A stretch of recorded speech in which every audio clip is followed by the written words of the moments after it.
기도하옵나이다. 아멘.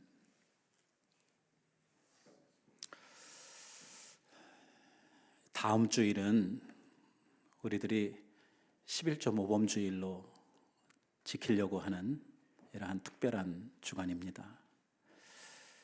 그래서 이 11조 모범주일을 앞두고 우리들이 이 11조에 대해서 좀 더 우리들이 바로 이해하고 우리들이 귀한 일에 함께 동참하는 이러한 시간이 되었으면 하는 바람을 가지고 오늘 11조 문제에 대해서 우리들이 함께 생각을 하려고 합니다.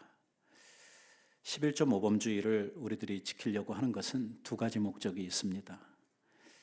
하나는 아직 믿음이 어려서 또 예수 믿은 지가 얼마 안 돼가지고 11조가 뭔지 전혀 알지 못하는 이러한 분들에게 우리가 11조 생활이 무엇인지, 이것이 갖는 의미와 이것이 믿는 자에게 주시는 하나님의 축복이 무엇인지 하는 것을 가르쳐 알려드리고 싶은 이러한 의도에서이고, 또 하나는 온전한 11조를 주님 앞에 드리지 못하는 이러한 분들이 이번 한 주간만이라도 하나님 앞에 우리의 마음을 다해서 한번 실천하고 도전해 봄으로 말미암아 오늘 11조 생활을 우리의 삶 가운데에서 생활화해 갈 수 있는 이러한 기회를 드리고 싶어서 오늘 이 11조 모범주의를 저희들이 지키게 되는 것입니다. 제가 우리 교회에 2009년 6월 첫 주일에 부임을 했습니다. 그러니까 10년이 지나고 지금 8개월 지난 시점에 와 있는 것이죠. 제가 우리 교회에 부임하기 전에는 매월 3월 달마다 정기적으로 이 11조 모범주의를 지켰었습니다. 제가 잘 몰라가지고 누가 이야기해 주는 사람이 없어서 제가 온 다음부터 우리 교회 11조 모범주의라고 하는 것이 없어졌죠. 안 지켰습니다. 한참 지난 후에 장로님 중에 한 분이 왜 목사님은 11조 모범주의를 안 하십니까? 이렇게 저한테 질문을 하시는 거예요. 그게 뭡니까? 그랬더니 우리 교회에서는 전통적으로 이렇게 해왔다는 거죠. 그래서 알아보니까 우리 교회는 매년 3월 달마다 우리 성도들이 함께 이 11조 생활에 참여할 수 있는 이러한 기회를 드리기 위해서 11조 모범주의를 쭉 지켜왔더라고요. 그래서 우리 교회가 한 5년 전에 이 11조 모범주의를 한번 지켰던 적이 있습니다. 아마 여러분들 가운데서도 그 기억을 가지고 계실 것입니다. 그리고 10년이 지난 지금 두 번째 우리가 11조 모범주의를 지키는 것이죠. 다음 주일입니다.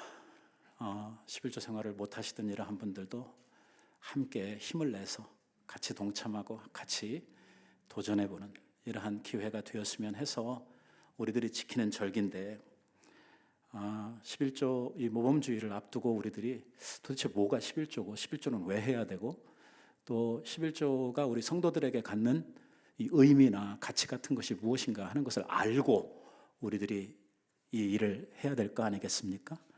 그저 11조가 뭔지도 모르면서 교회에서 하는 거니까 그냥 따라서 한다, 이게 아니라 오늘 11조가 가지고 있는 신앙의 이 의미가 무엇인지, 또 그것이 나의 삶에 주시는 복이 무엇인지, 이러한 것들을 우리들이 바로 알고 이 일을 우리들이 함께 했으면 좋겠다라고 생각이 되는 것입니다. 우리가 11조 이야기를 하려고 하면 교회에 좀 다닌 성도들은요, 목사가 또 돈 얘기하려고 하는구나, 이렇게 딱 판단을 해버리고 마음부터 닫는 이러한 경향들이 좀 있는데, 저는 오늘 여러분들하고 돈 얘기하려고 하는 게 아닙니다. 오늘 제가 여러분들하고 나누려고 하는 것은 믿음에 대한 이야기를 하려고 하고, 우리가 성도로서 하나님과의 관계를 해가는 데 있어서 우리 쪽에서 지켜야 할 도덕성, 우리가 가져야 될 신앙인으로서의 정직성에 대한 문제를 함께 생각을 하려고 하는 것입니다. 왜냐하면 하나님은 빛이시라고 하지 않았습니까? 오늘 주의 성산에 오를 자, 하나님 앞에 예배할 자, 구원의 은혜를 누리며 영원한 성산이라고 할 수 있는 새 예루살렘에 들어갈 자들의 성품 가운데 가장 뛰어난 품성 중에 하나가 뭐냐면 정직성입니다. 오늘 우리들이 지켜가야 할 삶의 정직이 많은데 그 중에서도 하나님께서 가장 크게 보시는 정직에 대한 문제가 무엇인가 하는 것을 오늘 우리들이 한번 같이 살펴보려고 하는 것이죠. 중국 선교사로 또 우리말 성경을 번역을 했던 선교사님으로 존 로스라고 하는 선교사님이 있습니다. 이 선교사님이 11조에 대해서 아주 유명한 말을 하나 남겼죠. 뭐라고 했냐면 하나님께 드리는 우리의 11조는 하나님께 대한 우리의 믿음의 척도이다 라고 이야기를 했습니다. 11조 생활을 보면 그분의 믿음이 드러난다 라고 이야기를 하고 있는 것이죠. 그래서 우리가 하려고 하는 이야기는 믿음에 대한 이야기입니다. 돈에 대한 이야기를 하려고 하는 것이 아닙니다. 왜 이 11조가 믿음에 대한 이야기가 되는지, 오늘 그 의미가 무엇인지를 우리들이 좀 잘 살펴보려고 하는 것이죠. 여러분, 우리가 11조를 이야기할 때에 11조에 있어서 가장 강조돼야 되고 11조에 있어서 가장 중요한 게 무엇인가 하는 것을 우리들이 먼저 아는 게 중요합니다. 그냥 산술적으로 우리의 소득의 10분의 1을 떼어서 하나님 앞에 드리는 것이 11조다. 이거는 너무 표면적인, 너무 의미 없는 산수만을 우리들이 하고 있는 것이고요. 이 11조가 가지고 있는 가장 중요한 이 의미가 뭐냐 하는 것을 우리들이 먼저 붙들고 이 11조에 접근을 해야 될 것입니다. 이 11조는요, 오늘 우리의 삶에 있어서 하나님의 주권을 인정하는 우리들의 신앙의 고백입니다. 다시 한번요. 왜? 너무 중요한 이야기니까. 이 11조는 우리들의 삶에 있어서 하나님께 대하여 인정하는 하나님의 주인 되심, 하나님의 주권을 인정하는 신앙의 고백이 뭐냐면 11조입니다. 쉽게 말하면 우리의 삶의 주인이 누구냐 하는 것을 고백하는 것이 이 11조를 통해서 나타난다는 것입니다. 먼저는 우리들이 하나님의 주권, 하나님의 주인 되심을 우리 입으로 고백을 합니다. 또 선포를 하지요. 여러분들은 기도를 통해서 또 찬송을 통해서 우리의 삶 가운데 우리 하나님 또 우리 예수님을 부를 때 주님이라고 하는 말을 많이 사용합니다. 기도할 때도 하나님이라고 하는 말 대신에 주님께 주님을 주님이라고 하는 말을 많이 쓰죠. 영어로 하면 로드라고 하는 말입니다. 그 말을 그대로 직역을 하면 주인이다 그 말입니다. 주인. 그러니까 하나님을 향해서 예수 그리스도를 향해서 우리들이 주인님이라고 부르는 것입니다. 오늘 그 하나님의 나의 삶의 주인 되심, 이것을 로드십이라고도 하고요. 이것을 또는 주인됨을 나타내는 servant, 곧 하나님의 주권이라고도 우리들이 부르는 것입니다. 우리가 입으로만 주여 주여 하고 주님 주님 하면 그걸로 끝나느냐? 아니라는 것이죠. 입으로는 자꾸 주인이라고 하는데 실제의 삶에서 하나님의 주인 되심을 인정하지 않는, 행동을 통해서 하나님의 주인 되심을 인정하지 않는 사람들이 많다는 것입니다. 특별히 오늘 우리들의 삶을 통해서 하나님의 주인됨을 고백하는 우리의 믿음의 고백이 뭐냐면 11조입니다. 그런 의미에서 이 11조가 중요한 것이죠. 오늘 우리들이 말라기 3장에 있는 짧은 말씀을 읽었는데 이 배경이 되는 말라기서 1장에 보면요, 1장에서 이런 이야기들을 선지자가 하고 있습니다. 내 이름을 멸시하는 제사장들아. 이게 당시에 이스라엘 사회에 있었던 신앙의 대표들이라고 할 수 있는 제사장들을 향해서 하는 말입니다. 내 이름을 멸시하는 제사장들아. 이게 꼭 제사장들만 말하는 것은 아닙니다. 왜냐하면 제사장들은 하나님 앞에 백성들을 대표해서 중보하는 중보자이기 때문에 하나님이 백성들에게 직접 말하는 것이 아니라 중보로 세워놓은 제사장들을 붙들고 지금 이야기를 하는 것입니다. 그런 의미에서의 제사장이기 때문에 제사장 개인이라기보다는 누구를 의미하고 있냐면 백성들 전체를 두고 지금 이야기를 하려고 하는 것입니다. 내 이름을 멸시하는 백성들아 라는 말이 되겠죠. 나 만군의 여호와가 너희에게 이르기를 아들은 그 아버지를 공경하는 것이 당연하고 종은 그 주인을 공경하는 것이 마땅한데 내가 너희의 아버지이고 내가 너희의 주인인데 도대체 나를 공경함이 나를 두려워함이 어디에 있느냐라고 문제 제기를 하면서 말라기서가 시작을 하는 것입니다. 백성들이 대답을 합니다. 제사장들이 대답을 하죠. 너희는 이르기를 우리가 어떻게 주님의 이름을 멸시할 수 있습니까? 우리가 언제 그랬습니까? 라고 대답을 한다는 거예요. 왜?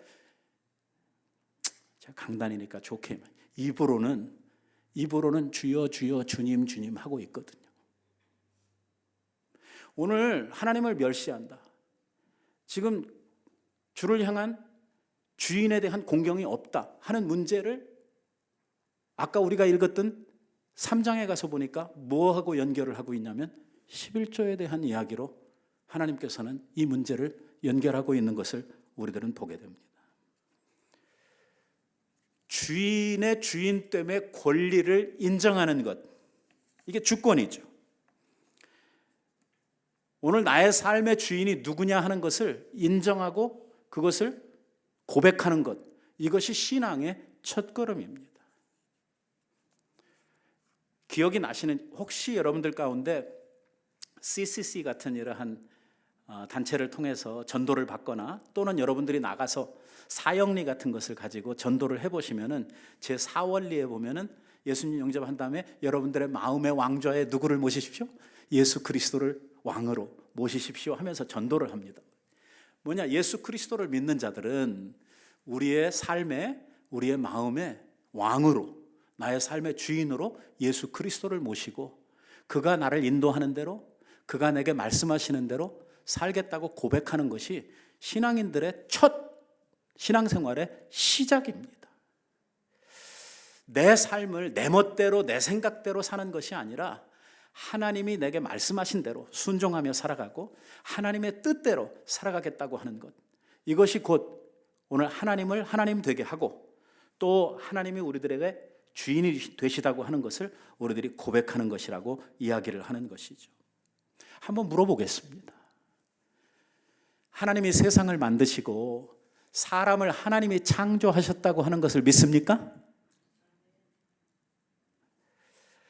우리 예수님께서 자기의 몸을 가지고 피를 흘리셔서 그 피값을 주시고 나를 구속하셨다고 하는 것을 믿습니까?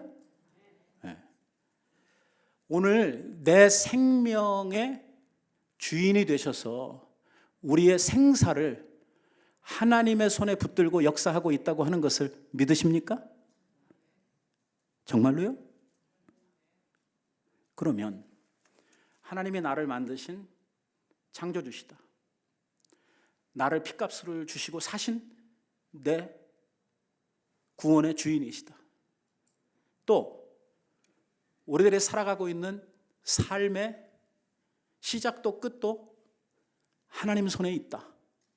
우리가 이걸 다 믿는다 그러면 분명 하나님은 우리의 삶의 주체이시고 주인이신 것이 확실합니다. 하나님은 우리들에 대해서 뭐라고 말씀을 하시냐면 우리는 그의 소유된 백성이요 주님의 것이라고 성경은 우리들에게 강조해서 이야기를 하고 있습니다. 사도 바울은 특별히 우리들 중에 누구도 자기를 위해 사는 자도 없고 자기를 위해 죽는 자도 없고 우리가 사나 죽으나 누구 것이라고요? 주님의 것이라고 우리들은 고백을 합니다. 이게 우리의 신앙의 고백입니다. 이게 믿음의 삶이죠. 그럼 분명 하나님은 우리들의 삶의 주인이 되시는 것이 맞습니다. 우리의 삶의 소유권, 곧 우리의 생사나 우리의 삶에 누리는 모든 것에 대한 소유권이 주님께 있다라고 말씀을 하고 또 우리들이 그렇게 인지를 하고 있는 것입니다. 문제는 이것입니다. 우리들이 왜 이 문제를 자꾸 혼돈하고 이 문제에서 자꾸 우리들이 헷갈리게 되냐면, 세상을 살면서 세상 사람들이 가지고 있는 세상 사람들의 보통 사고, 세상 사람들이 가지고 있는 소유에 대한 개념, 이것 때문에 우리들이 자꾸 이 문제가 흔들리는 것입니다. 우리가 살아가고 있는 세상에는요, 소유에 관해서 두 가지 생각이 있습니다.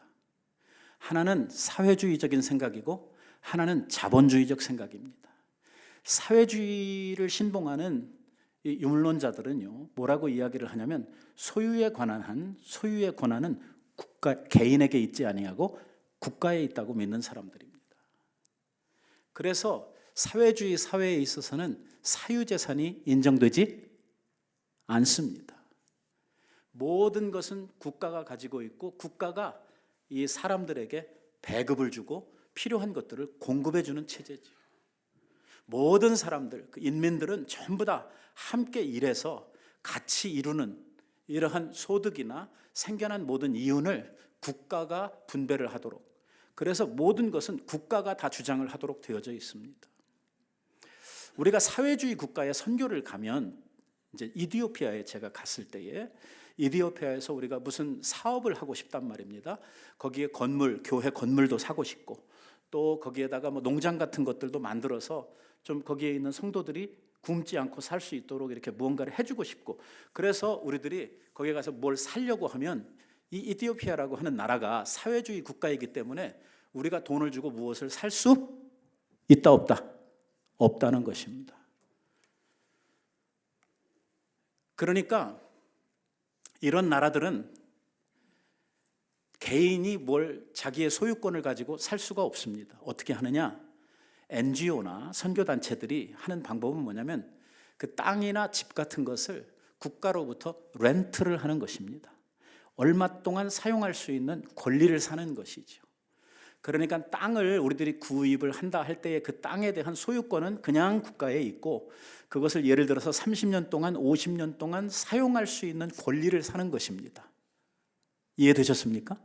그러니까 사회주의는 결코 개개인들이 사유재산을 갖는 것을 인정하지 않습니다.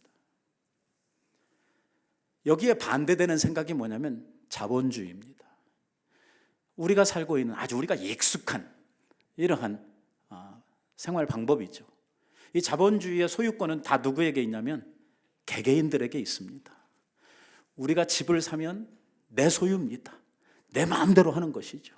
팔고 싶으면 팔고, 렌트 주고 싶으면 주고, 뭐 그 안에서 내가 하고 싶은 대로 마음껏 합니다. 왜? 내 거니까. 가게가 돼도 그렇고 땅도 그렇고 모든 것은 내가 사게 되면 내 것, 내 소유가 되는 것이죠. 그 내가 마음대로 합니다. 그러니까 우리가 살아가고 있는 내가 속한 커뮤니티, 내가 속한 국가, 이것이 가지고 있는 소유에 대한 개념에 따라서 우리들은 살고 있는 것이죠. 한국에서 멋 모르고 중국에 가서 사업을 하겠다고 투자를 하고 건물을 샀다가 얼마 있다가 털털 털고 그냥 쫓겨나는 이유가 뭐냐? 사회주의 국가는 개인 이 재산을 인정하지 않기 때문에 국가가 생각할 때 뭔가 이상하다 싶으면 그날로 퇴거명령 내리면 끝나는 것입니다. 어디 가서 호소할 데가 없는 것이죠. 우리 신앙의 세계에도 이 소유권의 문제에 대해서 오늘 누가 주인이냐, 누가 이것을 소유하고 있는 주체냐 하는 문제에 대해서 성경은 하나님이 주인이시라고 선포하고 있는 것입니다. 하나님이 이 세상을 만드시고 하나님이 오늘 모든 사람들을 지으시고 사람들에게 하나님께서 모든 것을 공급해 주시고 모든 것을 은혜로 허락해 주심으로 말미암아 오늘 우리들이 살아가고 있는데, 그러나 우리들이 하나님으로부터 받은 이 모든 것들을 누리고 마음껏 내 것처럼 쓰고 있음에도 불구하고 그 소유권은 누구에게 있다고 하나님이 주장을 하시냐면 하나님께 있다고 주장을 하십니다. 한 번도 하나님은 이 소유권을 우리 개인들에게 나누어 주신 적이 없다고 말씀하시는 것입니다. 이해를 돕기 위해서 몇 가지 예를 들어보겠습니다. 그 첫 번째는 하나님이 에덴 동산을 만드셨습니다. 누구를 위해서 만드셨습니까? 하나님 쓰시려고? 아니죠. 그 누구에게 주려고 만드셨습니까? 사람들에게 주시려고 만들었어요. 처음 지음받은 인간은 아담과 하와였습니다. 아담과 하와에게 이 동산을 만들어 주시면서 뭐라고 말씀하시냐면 이 안에 있는 모든 것들을 너희 임의대로 마음껏 사용하라고 이야기를 합니다. 먹고 싶은 대로 먹고 이곳에서 너희들 진짜 하고 싶은 대로 번성하고 정말 하나님이 많은 복을 주셨어요.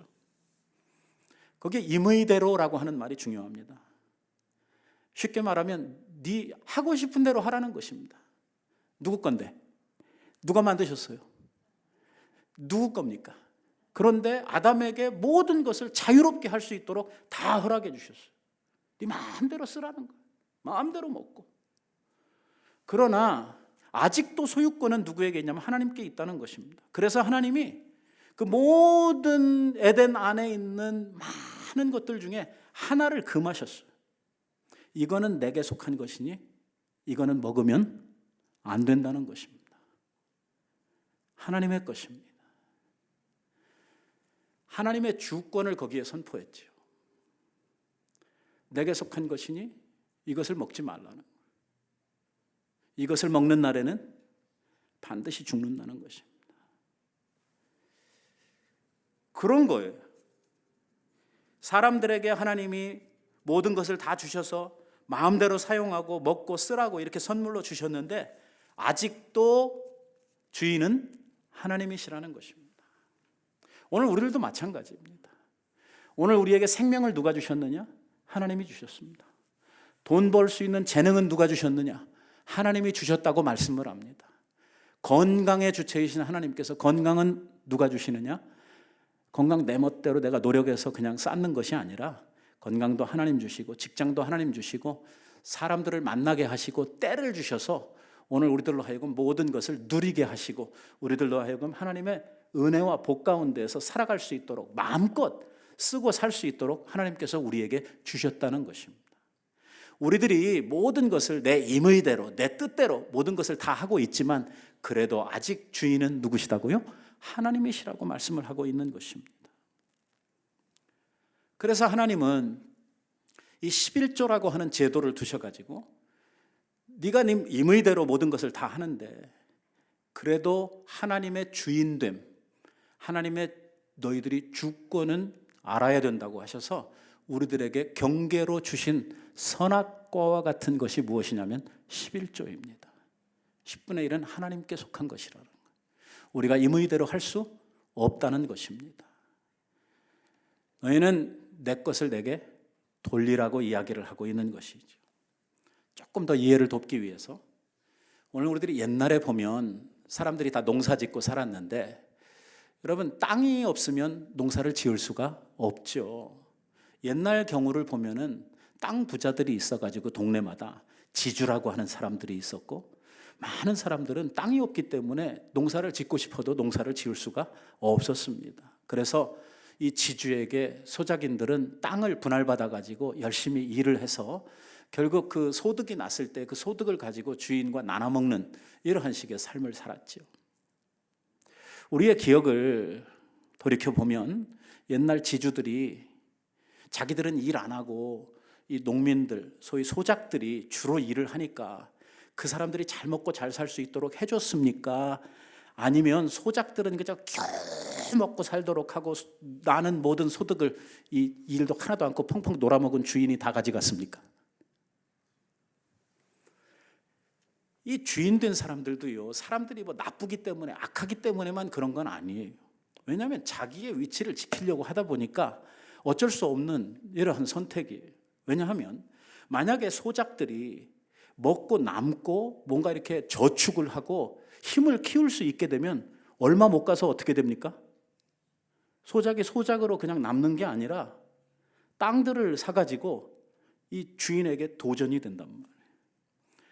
그러니까 주인 된 사람들은 이 소작들에게 뭘 요구할 때에 어떻게 요구를 하냐면 그냥 겨우 떼거리만 해결할 수 있도록 그렇게 짜는 것입니다. 왜? 세이브하지 못하도록. 이게 세이빙이 가능하게 되면 결국은 자기에게 도전이 되니까. 그래서 대개 8대2 정도로 나누었어요. 수고한 팔을 소작들이 가져가는 게 아니고 그냥 땅 주인이 팔을 가져가고 2만 가지고 소작인들이 1년 내내 농사 짓기 위해서 정말 그 고생을 했는데 소작인들이 그 작은 것을 먹고 살았던 것이죠. 주인이기 때문에 소득이 났을 때에 그것을 돌릴 수밖에 없는 거예요. 왜? 그 땅의 주인이기 때문에. 만약에 이걸 제대로 안 지키면 다음부터는 농사할 땅을 분할받지 못하게 되는 것이죠. 오늘 하나님께서는 우리들에게 이렇게 이야기를 하는 것입니다. 너희 임의대로 다 쓰라는 것입니다. 너희들 하고 싶은 대로 마음껏 사용하라는 거예요.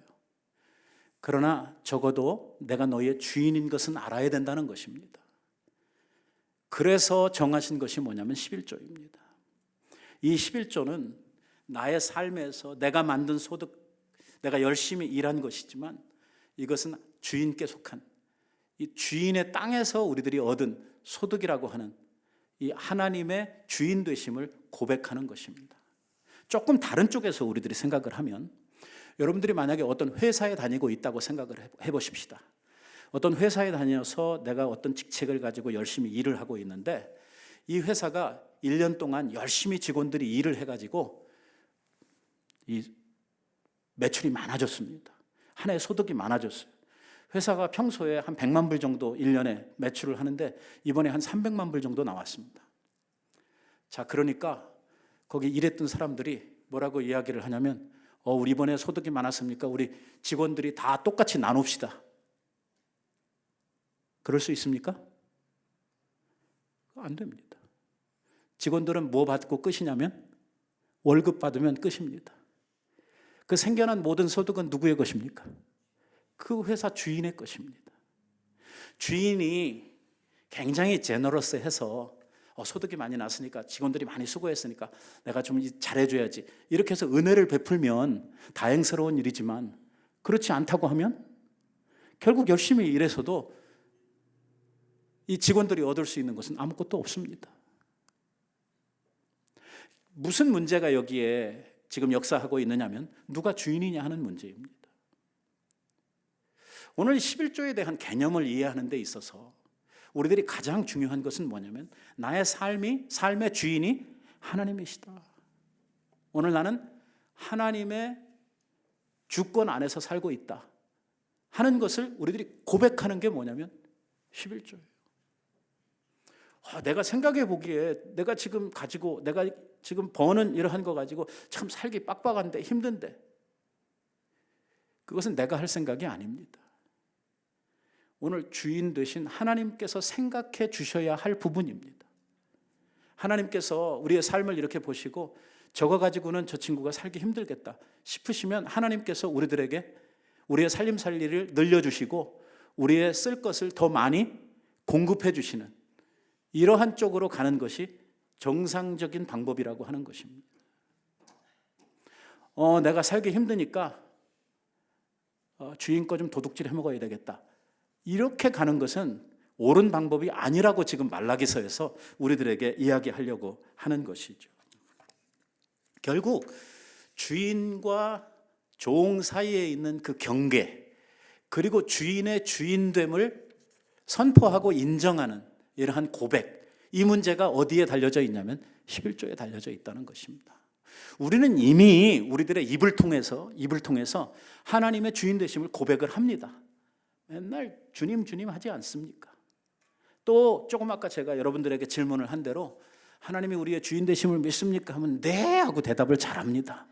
그런데 입으로는 그렇다고 하는데 우리의 생활에서 우리의 행동에서 주인됨을 고백하는 그 방법이 뭐냐면 하나님께서 세우신 방법이 뭐냐면 11조인데 이게 안 된단 말입니다. 그러니까 뭐가 안 되는 거냐면 입으로는 하는데 행동으로는 안 하고 있는 이러한 일이 되는 것이죠. 하나님께서 이 문제에 대해서 지금 이스라엘 백성들에게 도전을 하고 있는 것입니다. 물론 오늘 우리들에게도 동일하게 말씀을 하고 있는 것이죠. 오늘 우리들이 11조 문제를 접근을 할 때 11조는 율법적 산물이다 뭐다 이런 신학적인 해석을 가지고 접근해야 될 문제가 아닙니다. 오늘 우리는 신앙인으로서 우리의 삶에, 우리의 믿음에 있어서 뭐가 중요한가, 누가 주인 되시는가 하는 여기에서부터 오늘 우리가 이 문제를 풀어가야 된다고 하는 것입니다. 하나님이 우리의 삶의 주인이시고 우리의 모든 것의 주인이 되신다, 우리가 그렇게 인정을 한다고 하면 그 하나님 앞에 우리는 뭡니까? 하나님이 주인이시면 우리는 뭐예요? 결국 주인이면 우리는 종이죠. 근데 성경에서는 우리들을 부를 때 종이라, 막종, 노예 이런 개념에서 우리들을 부르지 않습니다. 성경은 우리들을 향해서 뭐라고 부르냐면 청지기라고 부릅니다. 청지기. 좀 다른 말로 이 말을 풀면 관리자라고 하는 말입니다. 관리자. 하나님께서 에덴 동산을 다 지어가지고 아담에게 주십니다. 그걸 주시면서 네 임의대로 먹고 마시고 하는데 그냥 먹고 마시고 그걸로 끝나는 거 아닙니다. 이 동산을 관리하고 이 동산에서 번성하고 이 동산을 하나님 뜻대로 움직이라고 주신 이 청지기로서의 직분을 사람이 받게 되는 것입니다. 하나님 앞에 우리는 청지기입니다. 청지기. 이 청지기라고 생각을 할 때에 오늘 청지기로서 쉽게 이해하기 위해서 우리들이 일꾼이라고 생각을 한다고 하면 이 청지기로서 일꾼으로서 제일 중요한 사람 쪽에서의 덕목은 무엇이냐면 정직성입니다. 정직성. 좀 빨리 우리들에게 탁 와닿기 위해서 여러분들이 세탁소를 하시는데 세탁소에 캐셔를 보는 직원이 있다고 생각을 해보십시다. 이 직원에게 가게를 맡겨두려고 하면 제일 중요한 게 뭐겠습니까? 제가 옛날에 학교 다닐 때 굉장히 오래전 이야기네. 그 신학교 다닐 때 컨비니언스 스토어에서 일을 했어요. 일을 하는데 제가 처음에 그걸 배우러 들어갔을 때에 저를 트레이닝 시켜주던 우리 나이는 나보다 어린데 그 대학교 다니던 친구가 나한테 트레이닝을 시켜주면서 뭐라고 이야기를 하냐면 형님, 우리 캐셔들은요 월급 가지고 사는 거 아닙니다. 그래요. 저한테는 그 문제가 굉장히 중요한 문제였거든요. 월급을 25전 더 받느냐 50전 더 받느냐 하는 문제가 정말 굉장히 중요한 문제였는데 가서 트레이닝을 받는데 이 친구가 딱 그 말을 하는 거예요. 뭐라고 그러냐면 컨비니언스 스토어에서 캐셔들은 월급 가지고 사는 게 아니라 부수입을 가지고 산대요. 부수입이 뭐냐 그랬더니 하루에 한 20불, 한 40불 이렇게 캐셔에서 돈을 훔쳐가는 거예요. 쉽게 말하면. 요즘처럼 막 이렇게 띡띡하는 이런 게 아니고 한 40년 전이니까 전부 다 캐셔들이 하나씩 캐시 레지스터에다가 찍어야 되는 이러한 상황이었는데 뭐라고 이야기를 하냐면 하루에 20불 정도 이렇게 표시도 안 나고 알지도 못하고 20불씩 일주일 모으면 얼마예요? 5일만 일해도 100불이잖아요. 20불씩. 40불씩 훔쳐내면 200불이에요. 그럼 월급보다 많아요. 그것 가지고 산다는 거예요. 형님이 눈치껏 잘해야 된다는 거예요. 왜 나한테 그 이야기를 하냐면 제가 일을 해가지고 정직하게 하면 매상이 다르잖아요. 얘들 일할 때하고 나 일할 때하고 매상이 달라지지 않습니까? 그러니까 표시 안 나게 서로 돕고 잘해보자 하는 차원에서 이야기를 하는 거예요. 여러분들을 이 돈통을 맡겼는데 이 직원이 정직하지 않다. 그 말은 다른 말로 바꾸면 무슨 말이 됩니까? 도둑을 지금 이 직원으로 쓰고 있다 하는 이러한 말이 되는 것이거든요. 정직하지 않은 청지기는 도둑놈입니다. 하나님께서 오늘 아까 우리가 읽었던 말씀에서 뭐라고 이야기를 하냐면 이스라엘 백성들을 향해서 정직하지 않은 청지기들이라는 거예요. 그래서 도둑놈들이라고 이렇게 부르고 있는 것입니다. 아까 읽었던 3장 8절에 있는 말씀에 보면은 뭐라고 이야기를 하냐면 사람이 어찌 하나님의 것을 도둑질하겠습니까? 라고 묻습니다. 그러나 너희는 나의 것을 도둑질하고도 말하기를 우리가 어떻게 주님의 것을 도둑질하게 하였나이까 하는도다. 도둑질하고 있는 내용이 뭐라고요? 11조와 봉헌물이다 라고 이야기를 하고 있는 거예요. 하나님 앞에 드려야 하는 것들을 드리지 않는다는 거예요. 이걸 하나님께서는 뭘로 간주를 하시냐면 도적질로 간주를 하고 있는 것이죠. 더 나아가서 뭐라고 이야기를 하냐면 너희들의 삶의 축복이 사라지고 하나님의 은혜가 사라지게 된 것이 뭐 때문이냐고 하면 이 11조를 도둑질 해먹기 때문이라고 이렇게 밝히고 있는 거예요. 바로 다음 절에서 그 말씀을 하고 있는 것입니다. 오늘 우리들이 하나님 앞에 청지기로서의 삶을 산다 할 때에 우리들에게 필요한 것은 정직함입니다.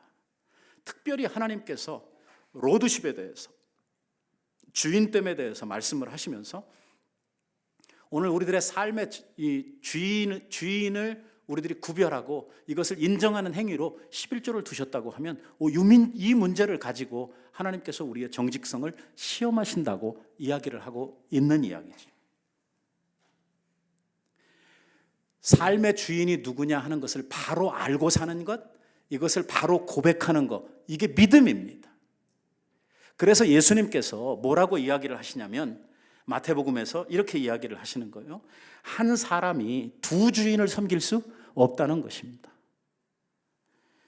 왜냐하면 한 사람을 사랑하게 되면 한쪽은 미워하도록 되어 있고 한 사람을 더 중요하게 생각하면 다른 쪽을 경히 여길 수밖에 없기 때문에 한 사람이 두 주인을 똑같이 이렇게 중하게 여기고 사랑하고 이렇게 섬길 수는 없는 노릇이라고 이야기를 하면서 뭐라고 이야기를 하냐면 하나님과 재물을 겸하여 섬길 수 없다고 이야기를 합니다. 여기에서 예수님께서 지적하고 있는 것은 오늘 우리의 삶의 주인으로 사람들이 하나님을 삼을 것이냐 재물을 내 주인으로 삼을 것이냐 하는 이 주인의 선택에 대한 이러한 문제를 도전하고 있다는 것입니다.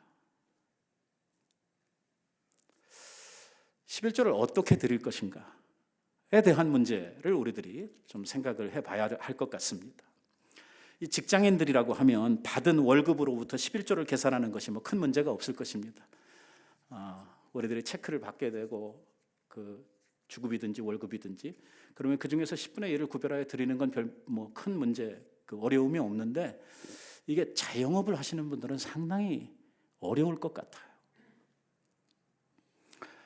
우리 아들이 대학을 졸업하고 처음 직장이 돼가지고 평소에 이제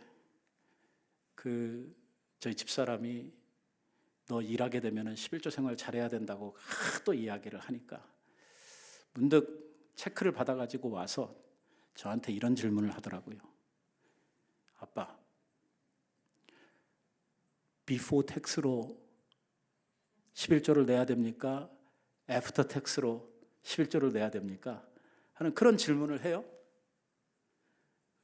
여러분 어떻게 해야 됩니까? 그래서 네 믿음대로 하라고 그랬어요. 나한테 묻지 말고. 오늘 하나님께서 우리들에게 이 드리는 11조나 봉헌물들에 대해서 뭐라고 이야기를 하냐면 각각 그 마음에 정한 대로 할 것이요. 어떻게 하면 안 되냐면 인색함이나 억지로 해서는 안 된다고 이야기를 합니다. 마음에 자원하는 심령으로 하라는 것입니다.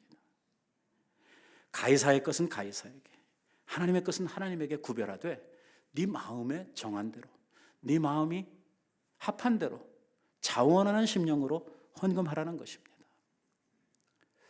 제가 보기에 세금은 소득이 아닙니다. 제가 생각하기에 세금을 내면서 그 세금까지 내가 11조를 구별해서 드릴 필요는 없다고 생각합니다. 하지만 자기가 연금이나 IRA나 이러한 것을 하고 있다고 하면 그것은 내 미래에 대한 투자고 이것이 곧 내 소득이 될 것이기 때문에 그렇게 가는 이러한 내용들은 소득에 포함되어야 맞다고 생각을 합니다. 자영업을 하시는 분들도 영업을 계속하기 위해서 들어가는 운영자금 같은 것은 소득이 될 수 없습니다. 전기세라든지 직원 월급이라든지 생산을 위한 이러한 경비들, 원자재들 이러한 것들 소득이 되지 않습니다. 하지만 가게로부터 집에 있는 집값을 내기 위해서, 자동차 월급을 내기 위해서, 뭘 하기 위해서 가져가는 것들은 소득입니다. 자영업 하시는 분들이 참 이 11조 계산하는 것이 어려울 것 같아요. 왜냐하면 뭐가 이렇게 똑 떨어지게 내 소득이라고 누가 말해주지 않기 때문에 자기가 알아서 이걸 잘 판단하고 결정해야 될 이러한 문제이기 때문에 참 쉽지 않은 이러한 일이라고 생각을 합니다. 하지만 제일 중요한 것은 뭐냐면 마음에 정한 대로 하라는 것입니다. 믿음대로 하라는 거예요. 믿음대로. 하나님께서 우리의 속 중심을 다 알고 계신다는 거예요. 그러니 억지로 하지도 말고 인색함으로 하지도 말고 더 힘든 것은 부정직하게 하지 말고 내 마음에 내 믿음에 합한 대로 하시라는 것입니다. 오늘 우리들이 쫓아가야 할 이러한 11조 생활의 원리라고 생각을 합니다. 우리가 이 11조를 통해서 받는 아주 중요한 이러한 축복의 약속이 있습니다. 그게 무엇이냐면 오늘 본문 말씀에서 너희의 온전한 11조를 창고에 들여 나의 집에 양식이 있게 하고 그것으로 나를 시험하여 내가 하늘 문을 열고 너희에게 복을 쌓을 곳이 없도록 붙지 아니하나 보라 라고 하는 이 약속의 말씀이에요. 자, 우리가 이것입니다. 하나님이 우리에게 복을 주시는데 어떻게 주시냐면 믿음 안에서 주시는 복은 하나님이 항상 무엇을 먼저 주시냐면 말씀의 약속을 먼저 주십니다. 여기에서 결코 벗어나는 게 없습니다. 그 말씀을 품게 하시고 그 말씀을 믿게 하시고 그 말씀에 순종해 살 때에 거기에 약속된 복을 주시는 것이 하나님이 우리 성도들에게 주시는 복의 방법입니다. 오늘 우리가 이런 말씀들을 마음에 품고 믿고 확신하고 그대로 실천하고 순종할 때에 하나님이 그 가운데 기록된 대로 우리들에게 주시는 것이 믿음의 원리라는 것입니다. 이것을 믿느냐 안 믿느냐 하는 것은 우리들 개개인의 믿음의 문제입니다. 무슨 하나님은 우리들에게 분명하게 말씀을 하고 있는 것입니다. 뭐라고 이야기를 하냐면 이 11조를 통해서 하나님께서 복을 쌓을 곳이 없도록 우리들에게 주시겠다고 약속하고 있는 것이죠. 그리고 그렇게 되는지 안 되는지 한번 시험을 해보라고 이야기를 하고 있습니다. 오늘 11조 문제에 관하여 우리들이 반드시 정리하고 가야 될 게 있습니다. 제가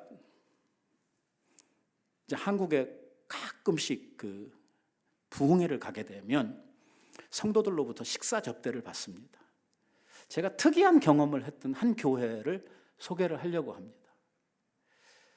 그 교회에 이제 부흥회를 인도하면서 때마다 이제 식사 대접을 하는데 식사 대접을 하는 장로님, 권사님 이런 분들이 함께 나오셔가지고서 이렇게 식사 접대를 해요. 한국의 문화는 참 저하고 안 맞습니다. 저는 미국에서 정말 너무 오랜 세월을 살았고 또 한국에 가서 음식을 먹을 때 저는 좀 간단하게 좀 옛날 향수를 풀어줄 수 있는 이러한 음식들을 저는 좋아하거든요. 옛날 제가 미국 올 때 1980년 2월 달에 제가 왔으니까 지금 제가 만 40년이 지난 겁니다. 그리고 제가 고등학교를 졸업하자마자 미국에 왔으니까 그때 우리나라 형편으로요 외식이라고 하면은요 짜장면, 짬뽕, 탕수육은 진짜 먹기 힘들었던 거고 볶음밥 이 정도였었어요. 그러니까 지금도 저는 한국에 가면은요 짜장면이 그렇게 먹고 싶어요. 여러분들도 그래서 짜장면집을 찾아가시는 분들이 계실 겁니다. 옛날 향수가 있기 때문에. 그리고 저는 어떤 지방에 가면 그 지방의 토속 음식들이 먹고 싶어요.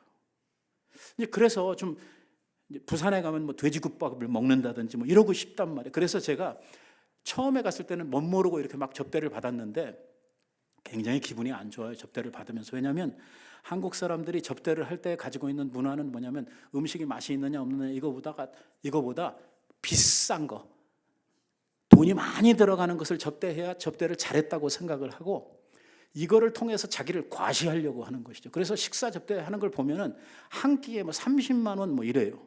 25만 원, 30만 원. 여러분 해운대에 가가지고 우리들이 그 정식으로 저녁을 먹으면 한 30만 원씩 합니다. 그때 제가 깜짝 놀란 게 뭐냐면 그 목사님이 강사 처음 왔다고 그래가지고 첫 식사에 저녁 식사에 장로님 내외분들 그리고 교역자 내외분들을 모셨는데 좀 큰 교회라 한 30명이 모였어요. 어떤 권사님이 그걸 낸다는 거예요. 값을 보니까 30만 원이에요. 30만 원짜리 밥을 30명이 앉아서 먹는 거예요. 그러면 한 끼 식사 대접하고 얼마 돈 내는 거예요? 우리 300불로 보통 이렇게 계산을 해보자고요. 30명이 먹었어요. 얼마예요? 9,000불. 10,000불이에요. 10,000불. 제가요 눈이 확 뒤집히는 거예요. 이 말도 안 된다.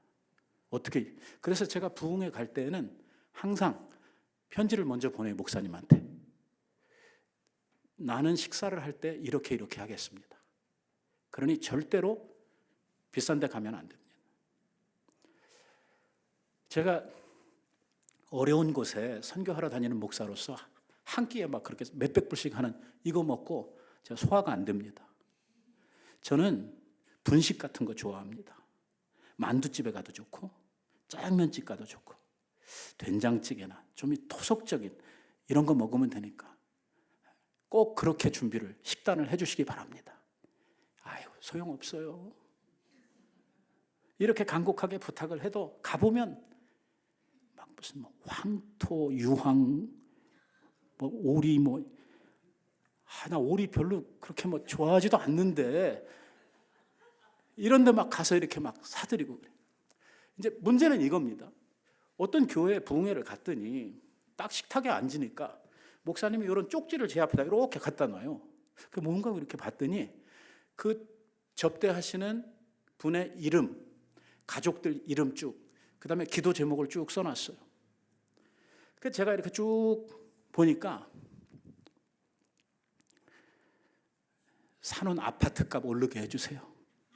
어디에 있는 땅값, 우리 아이 뭐 이번 대학 가는데 맨 그런 것이고 뭐 이렇게 좀 믿음 가지고 교회 그 장로님들 뭐 좀 중직들이 지금 접대를 하고 있는 건데 좀 교회를 위해서 아니면 자기 신앙을 위해서 좀 영적 축복을 위해서 뭐 이런 것들을 이렇게 기도 제목으로 내놓은 건 제가 그 3일 동안 집회하면서 단 한 건도 보지를 못한 거예요. 뭐 오로지 복이라고 하는 개념이 어디에 잡혀 있냐면 물질적인 데만 같이 잡혀 있는 거예요.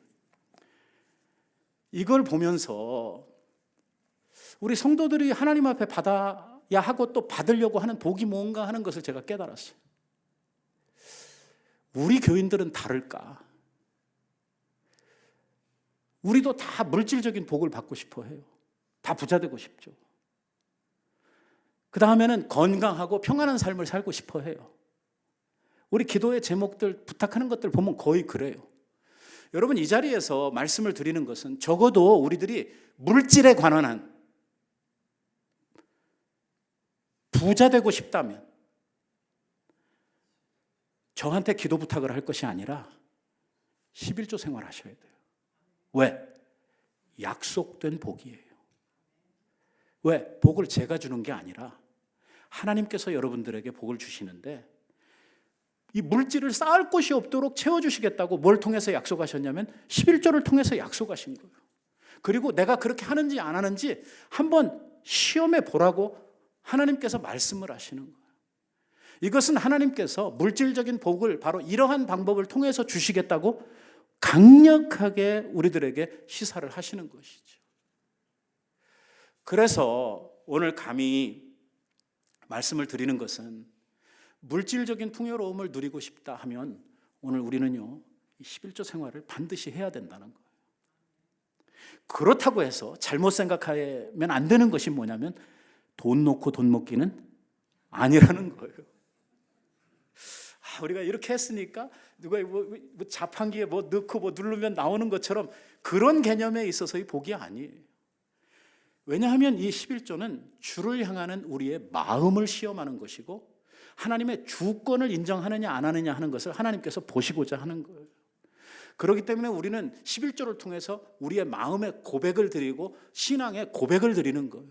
그리고 나면 그 마음을 보시고 주께서 복을 주시겠다고 약속하고 있는 것이죠. 복은 따라오는 것이란 말이에요. 제가 어렸을 때 우리 어머니한테 들은 말이 하나 있어요. 제가 어렸을 때 정말 가난하고 힘들게 살았거든요. 그 시골, 아주 그냥 깡시골에 전기도 없는 이러한 곳에 우리 아버님이 전도사로 신학교 다니면서 부임해 가셨을 때에 진짜 먹을 것이 너무 없어가지고 제가 동네 친구도 없는 집에 놀러 가라고 그래가지고 그 집에 가서 막 이렇게 뛰고 있으면 그 집 집사님이 와서 너도 밥 먹어라 그래가지고, 그러니까 나중에 좀 커서 생각해 보니까 제가 그 저녁 동량을 하러 다닌 거더라고요. 그리고 어머니는 그냥 굶으시고 그 교회에서 기도하시고, 이제 그런 상황에서 살다 보니까 너무 뭐 교역자 월급이라고 하는 것이 당시에 뭐 없었거든요. 그때 너무 우리 한국 교회가 힘들고 선교사들한테 뭐 이렇게 막 구조받아 가지고선 도시에 있는 교회들은 먹고 살고 그럴 때였으니까 아주 힘들었는데, 어쩌다가 이제 교회에서 좀 특별한 뭐 절기가든지 뭐가 되면은 이제 사례비라고 그래 가지고 밀린 사례비가 이렇게 나온 거예요. 우리 어머님한테 들은 이야기. 그동안 외상으로 이렇게 막 뭐 갖다 먹고 막 이렇게 해가지고 대추나무 연결 걸리듯이 돈 줘야 될 때가 많은데 이제 돈이 사례비를 어쩌다 받은 거예요. 그래가지고 이거를 다 갚고 이렇게 해야지, 어머니 생각에는 믿는 사람이 뭐 돈 떼어먹었다, 이게 또 빚지고 나서 막 이렇게 막 오랫동안 이거 하지 않는다, 이걸 갚고 새로 시작하고 싶은 이러한 생각이 있어서 돈은 작고 줄 때는 많고, 그러니까 아버지한테 이거 빚 갚아야 되니까 11조 다음번에 사례비 받으면 2달 모아가지고 드리고 요거는 밀린 빚 좀 갚았으면 좋겠다. 이렇게 우리 어머니가 말씀을 했더니 우리 아버지가 돈을 확 뺏어가지고 불구덩이 갖다 확 던져버린.